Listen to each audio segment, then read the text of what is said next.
A few months back, we brought you the story of Franklin Bus Hudson, the rodeo star and World War II veteran turned 100 years old back on April 25th, and we were there for his birthday party. According to the National World War II Museum, we lose 180 veterans of that war every single day. And sadly, this past Monday, on July 17th, Bus became one of those veterans, just under 2 months after his 100th birthday. To celebrate Bus's life, we're going to show you how we celebrated with him back in April.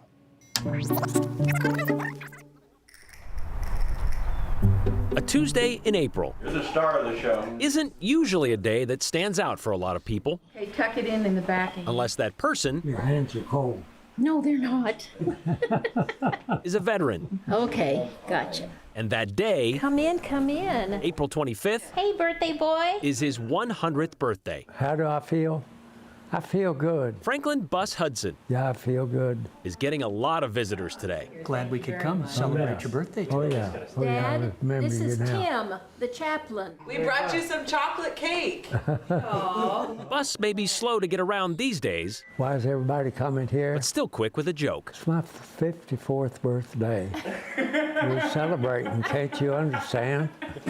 It's that sense of humor and good looks He's handsome, that charmed his wife Louise 72 years ago. a great kisser. What else do you want to know?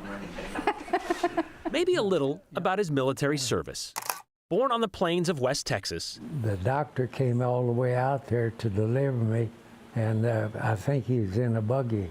Bus followed his brothers into the Army in World War II. I was a cowboy in Army uniform, but I'll tell you one thing, I was a damn good soldier. His first brush with danger came on the trip across the Atlantic as his ship dodged depth charges and icebergs. And it's going up this way and then coming down and going up this way. And the water would be up here. Next thing you know, the water would be down there. I never will forget that night. I thought we was going to freeze to death. Bus's European tour began in France and continued northeast. I was with Patton's Third Army over in Germany. I was a tank commander, and I didn't even know what I was doing.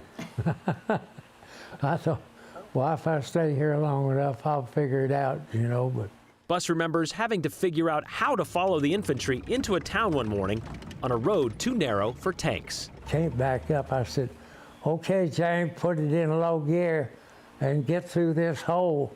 And so I meant for him to just tear the front of the building off, but I said, okay, everybody button up, you know, and wham, bam, bang. And I was looking around that whole damn building, found out. Bus returned to Texas at the end of the war to tend to his horses. A rodeo brought him to Boise the first time in 1957, and he returned for good in 1976, buying a 17-acre ranch in Eagle. I mostly fooled with horses, training horses, roping, rodeo, and everything. And I just more or less played for a living. And raised a family, which now extends That's my baby boy. to 4 generations. I haven't seen you in so long. It was a run that went faster than Bus expected. You know, they say that time really flies when you're having fun. We must have had a hell of a lot of fun because time sure got away with us. It sneaked up on us, you know. And next thing you know, we're old. But still living I'm deaf, I can't hear, I'm blind as a bat. like he's 90. But thank God I still got my driver's license.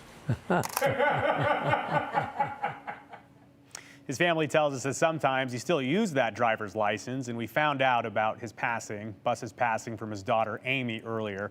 She texted us saying in part, quote, "He took a huge piece of our heart with him when he left us. Dad was a life well lived, and he was able to have his very last wish on this earth granted, in that he was able to be carried out of his own home and away from his ranch feet first. His wonderful hospice group provided a dressed uniformed Marine to salute his flag-draped body with the psalm playing of taps upon the leaving of his home." She goes on to say, quote, "We appreciate so much everyone's continued love and prayers, for we have been able to feel them. Rest well, bright soldier, cowboy, hero, for all your battles are now behind you and all your chores on earth are done." Well, rest in peace, Bus. We are honored to have known you.